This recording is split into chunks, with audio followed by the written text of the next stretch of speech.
મિત્રો તમે વરસાદ જુઓ, આ કેટલો વરસાદ છે મિત્રો। અંબાલાલ સાહેબે 24 તારીખ સુધી જે આગાહી કરી છે 20 થી 24 તારીખે, ત્યારે જે વરસાદ જે જો મધ્ય ગુજરાતમાં જે છોટાઉદેપુર, નર્મદા, તાપી, વલસાડમાં જે આજે વરસાદ જે વાવાઝોડું જે ગુજરાતની અંદર એન્ટ્રી મારી ચૂક્યું છે 24 તારીખ સુધી બધી ભાગમાં, એટલે કે આખા ગુજરાતમાં 24 તારીખ લગીને જે વરસાદની આગાહી છે, તો બધી જગ્યા પર 24 તારીખે વાવાઝોડા અને ગાજવીજ સાથે વરસાદ પડવાની શક્યતા છે જે અંબાલાલ સાહેબે કરી દીધેલી છે। અત્યારે માનવામાં આવે તો જે મધ્ય ગુજરાત વલસાડમાં ધૂમધામ એટલે કે વરસાદ જે વાવાઝોડું અને ગાજવીજ સાથે ખૂબ જ, એટલે તમે કે સ્ક્રીન પર તમે જોઈ લીધું કે ભાઈ આજે આજનો જ વિડીયો છે મિત્રો, જે 24 તારીખ સુધીનું જે વરસાદ થવાનો છે, જે અત્યારે જે વાવાઝોડું જે ગુજરાતની અંદર મહારાષ્ટ્ર ગુજરાતની અંદર જે પ્રવેશ કરી ચૂક્યું છે, એ જે વાવાઝોડું છે મધ્ય ગુજરાતથી ડાયરેક્ટ જવાનું કચ્છની અંદર સૌરાષ્ટ્રમાં જવાની જો મોટા સમાચાર આપણને મળી રહ્યા છે। મધ્ય ગુજરાતથી જો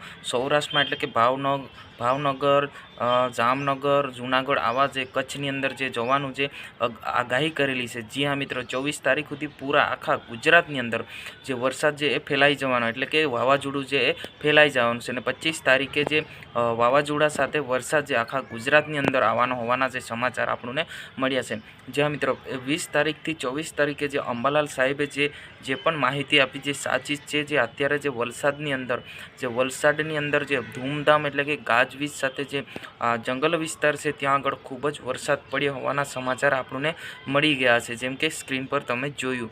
મિત્રો વાત કરવામાં આવે તો જો 25 તારીખ સુધીના જે ગુજરાતની અંદર તમામ જિલ્લાની અંદર, તમામ ભાગોની અંદર, ઉત્તર ગુજરાત, દક્ષિણ ગુજરાત, મધ્ય ગુજરાત કે આવા તમામ જે ભાગોની અંદર વરસાદ જે આવી જવાના હોવાના સમાચાર આપણને મળ્યા છે। જી હા મિત્રો, આજની વિડીયોની અંદર બસ આટલું જ હતું। આપણે મળીશું તરત જ નવા વિડીયોમાં। હજુ સુધી અમારી ચેનલને સબસ્ક્રાઈબ ના કરી તો સબસ્ક્રાઈબ કરી નાખજો। જય હિન્દ, વંદે માતરમ।